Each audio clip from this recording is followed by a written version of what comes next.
Hi there, I'm Harry Redinger, founder and primary service provider for the Strategic Path Group. First and foremost, emotional intelligence, health and wellness is an entirely new approach to health management. In order to have any kind of lasting effect on one's life, health and wellness interventions have to focus on one's emotional behaviors.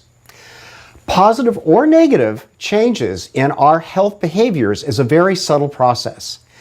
Quick fixes tend not to work. Thus, the need to influence the core of where our emotional behaviors come from. Emotional intelligence is a logical structure of 5 emotional categories called realms, and each realm has 3 emotional behavior scales for a total of 15 emotional intelligence scales. This logical structure of human behaviors allows us to determine which of our emotional behaviors that we struggle with the most, and thus where to focus a personal development program or interventions.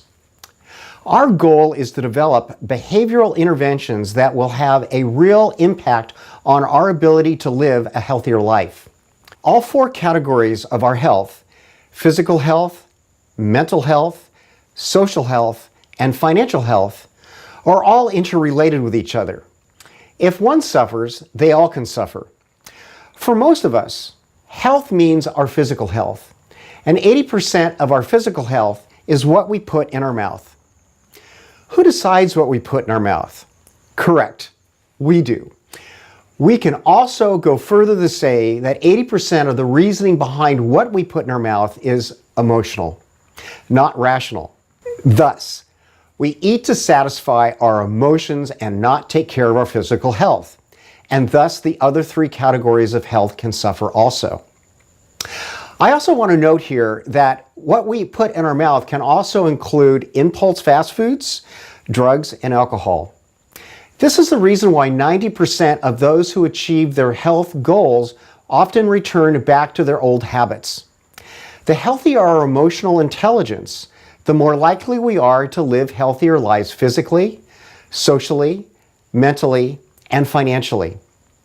The logic of emotional intelligence is a simple concept that starts with our own self-perception.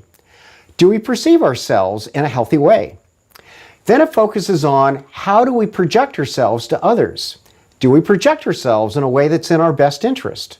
Next, it focuses on our ability to develop and maintain healthy relationships with others. Then, emotional intelligence focuses on how well we make decisions that deal with the emotions of ourselves and others. And finally, it focuses on how well we manage stress and our ability to be optimistic in response to life-changing events. Again, the healthier our emotional intelligence, the more likely we are to live healthier lives physically, socially, mentally, and financially. And that's what emotional intelligence, health, and wellness is all about.